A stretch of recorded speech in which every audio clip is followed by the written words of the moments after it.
Eh bien, c'est tonitruant. Merci Sabrina Wellman. On se retrouve demain, donc toujours pour des nouvelles d'Avignon. Et puis, on va changer complètement d'ambiance, puisqu'on va retrouver dans quelques secondes Jean-François Dutertre.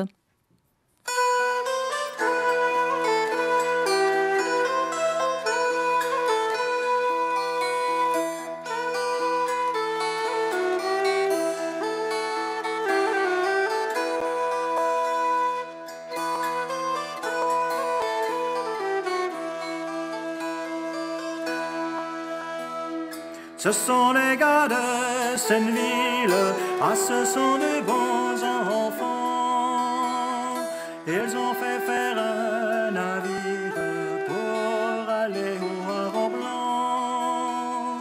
Ah que l'amour m'y tourmente il y a longtemps. Le grand mât est en ivoire, les huniers en satin blanc. La grand-voile est en dentelle, travaillée fort joliment. Ah que l'amour m'y tourmente il y a longtemps. L'équipage qui le compose sont des filles de 15 ans. Le capitaine qui les commande, c'est un garçon de 20 ans. Ah que l'amour m'y tourmente il y a longtemps. Il commande à la plus jeune d'y monter dans les haubans. Quand la belle y fut rendue, elle se prit à pleurer tant. Ah que l'amour m'y tourmente il y a longtemps.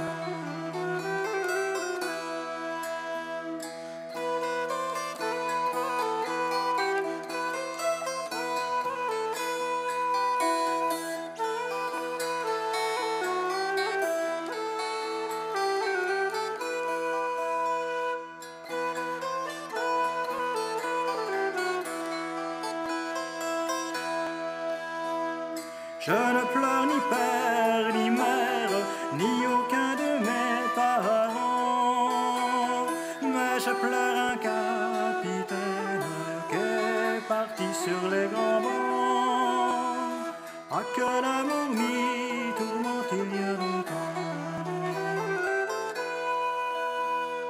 Et les partis vont arrière, reviendra en louvoyant. Il viendra mouiller son ombre dans la rade de Fécamp. Ah que l'amour m'y tourmente il y a longtemps. Il viendra mouiller son encre dans la rade de Fécamp. Les hypothèses iront ensemble pour retrouver leurs amants. Ah que l'amour m'y tourmente il y a longtemps.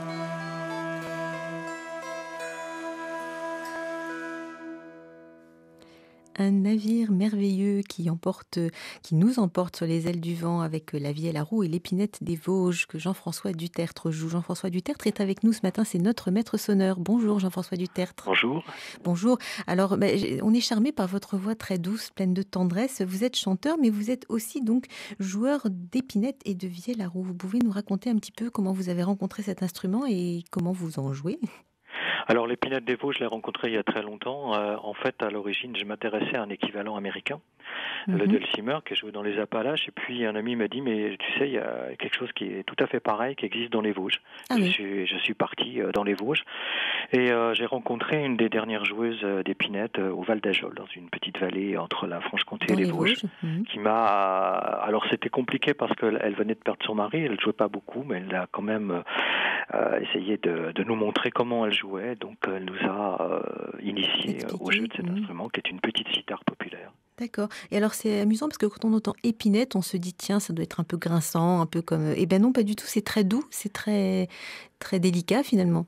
Oui, c'est un instrument à cordes pincées, c'est une cithare qui est jouée essentiellement dans des vallées vosgiennes, autour donc du Val d'Ajol et du Gérardmer, mais il y a aussi une très forte tradition d'épinette dans le nord de la France, une tradition plus ouvrière, plus urbaine, et c'est un instrument qui est répandu dans tout le nord de l'Europe et qui descend jusqu'en Hongrie et Roumanie.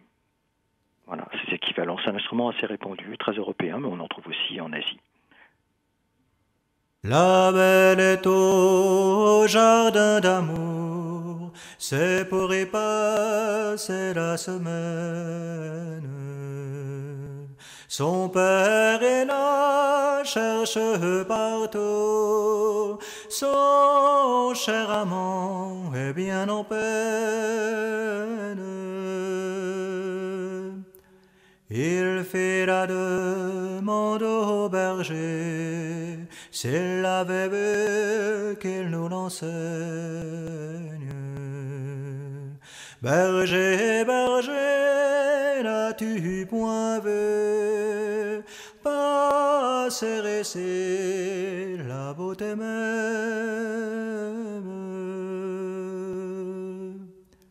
Oui, je l'ai vu, j'y ai parlé, assis auprès d'une fontaine,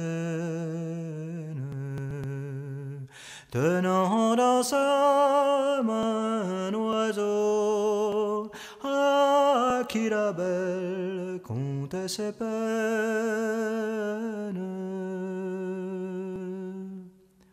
Petit oiseau, tu es heureux d'être entre les mains de la belle.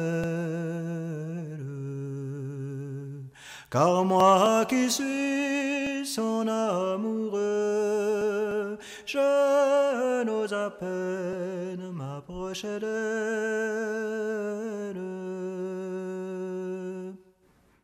Alors Jean-François Duterdre, vous êtes non seulement joueur d'épinette et de vielle à roue, comme vous nous l'expliquiez à l'instant, mais vous êtes aussi chanteur.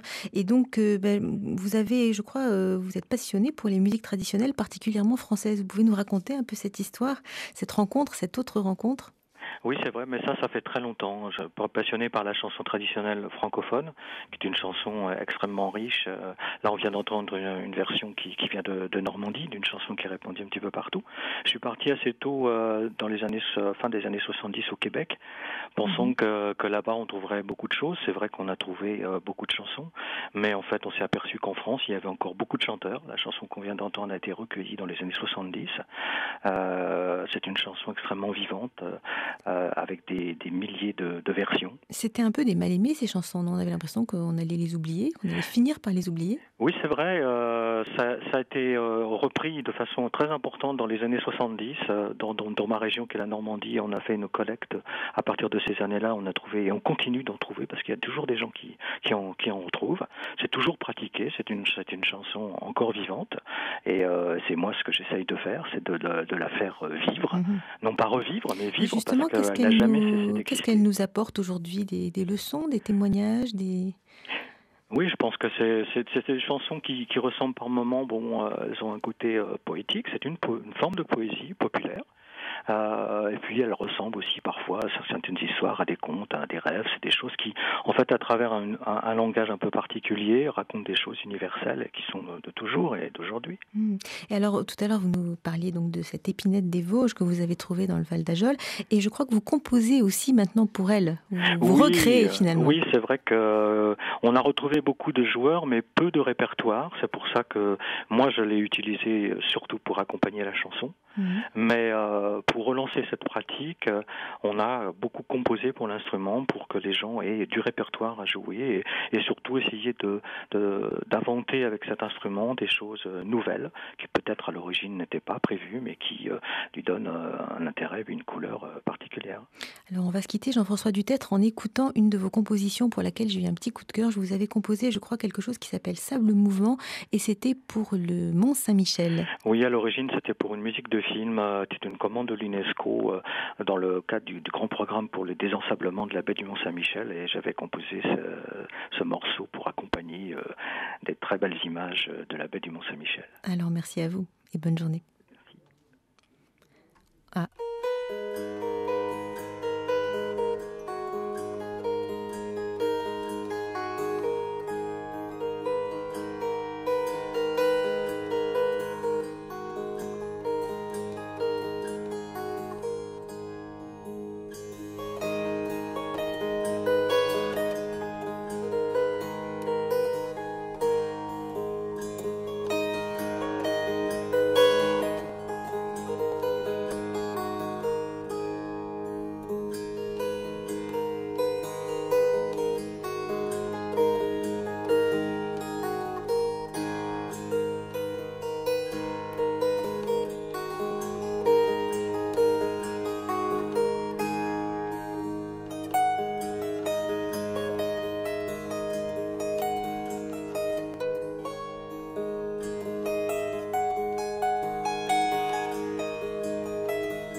Jean-François Dutertre et son épinette des Vosges.